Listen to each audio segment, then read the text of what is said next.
السلام علیکم dear viewers, صحت کے حوالے سے ایک اور نئی ویڈیو میں آپ کی خدمت میں حاضر ہیں۔ آج کی اس ویڈیو میں ہم بروٹین ٹیبلٹس کو ڈسکس کریں گے۔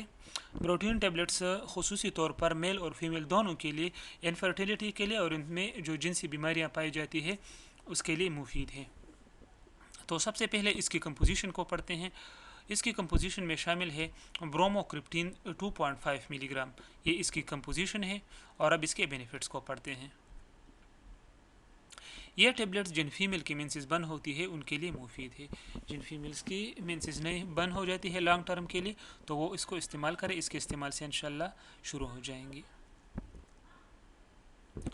پولیسسٹک اووری سنڈروم۔ پولیسسٹک اووری سنڈروم یہ فیمیل میں یہ بھی ایک کنڈیشن پائی جاتی ہے، اور پولیسسٹک اووری سنڈروم کے دوران جو ہوتی ہے فیمیل میں ہارمونز متاثر ہوتے ہیں، اور جب ہارمون متاثر ہوتے ہیں تو ان کے مینسز کیا ہو جاتے ہیں، بند ہو جاتے ہیں۔ تو یہ ٹیبلٹس پولیسسٹک اووری سنڈروم میں مفید ہے، آپ استعمال کر سکتے ہیں۔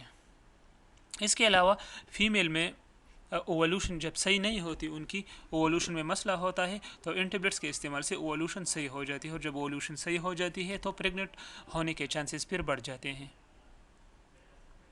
میل میں انفرٹیلیٹی کے لیے بھی مفید ہے، اور میل میں امپوٹنسی کے لیے بھی مفید ہے۔ انفرٹیلیٹی کے اگر خصوصیات میل میں پائے جاتے ہیں تو اس کے ٹیبلٹس کے استعمال سے ٹھیک ہو جائیں گے، اور اگر میل میں امپوٹنسی جو ہوتی ہے یہ بھی کچھ جنسی بیماری ہوتی ہے جو مطلب ناقص تولیدی خصوصیات ہوتی ہے، تو اس سے امپوٹنسی بھی انشاءاللہ ختم ہو جائے گی۔ پرولیکٹین پروٹینز۔ پرولیکٹین پروٹینز فیمیل میں پائی جاتی ہے، جس کے اخراج سے فیمیل میں دودھ بن جاتا ہے، بچوں کے جو دودھ پلاتی مائیں ہوتی ہے ان کے بریسٹ میں، اور پرولیکٹین پروٹینز بعض فیمیل میں اس کا اخراج زیادہ ہوتا ہے، یعنی سیکریشن زیادہ ہوتی ہے تو دودھ زیادہ بنتے ہیں، تو یہ پرولیکٹین پروٹین کے اخراج کو روکتی ہے اور فیمیل کا دودھ خشک کرتی ہے اگر ان کو ضرورت ہو تب، یعنی جن فیمیل کا دودھ زیادہ ہو۔ اب اس کو استعمال کس طرح کیا جائے، ہاؤ ٹو یوز۔ آدھی ٹیبلٹ صبح، آدھی شام کو استعمال کیا جائے، اور اگر سیویئرٹی زیادہ ہو یعنی مسئلہ زیادہ ہو تو دن میں اب 3 دفعہ بھی استعمال کر سکتے ہیں۔ اب اس کے کچھ مؤثر اثرات یعنی سائیڈ ایفیکٹس کو پڑھتے ہیں۔ سائیڈ ایفیکٹ تو اس میں نہیں ہوتے لیکن ہزاروں میں سے ایک ہو سکتا ہے۔ متلی آنا اس کی سائیڈ ایفیکٹ ہے، الٹی اس کی سائیڈ ایفیکٹ ہے، سر چکرانا اس کی ایک سائیڈ ایفیکٹ ہے، اور غنود کی طاری ہونا یہ بھی اس کی ایک سائیڈ ایفیکٹ ہے، رائٹ۔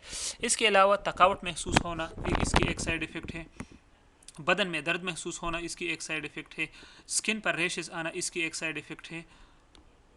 تو یہ تو بروٹین ٹیبلٹس کی سائیڈ ایفیکٹس ہیں۔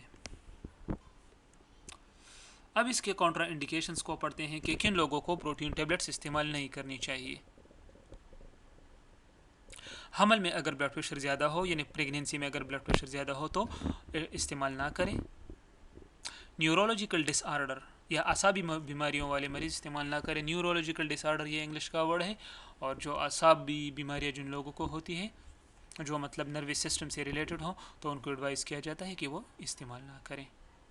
بریسٹ کی بیماری والی خواتین استعمال نہ کریں، ان کو بھی ایڈوائز کیا جاتا ہے جن خواتین بہنوں کو بریسٹ کی بیماری ہو کہ وہ پروٹین ٹیبلٹس کو یوز نہ کریں۔ تو ڈیئر ویورز، یہ تھی پروٹین ٹیبلٹس کے benefits, side effects, contraindications and uses. اگر آپ کو ہماری ویڈیو اچھی لگی ہو تو آپ سے ریکویسٹ کریں کہ ہماری ویڈیو کو لائک ضرور کریں، سبسکرائب کریں اور بل کا آئیکن پریس کریں تاکہ آپ کو ہر نئی آنے والی ویڈیو کا پتہ چل سکے۔ اپنا بہت سارا خیال رکھیے، اپنے ماں باپ کا خیال رکھیے اور اپنے بچوں کا خیال رکھیے۔ اللہ حافظ۔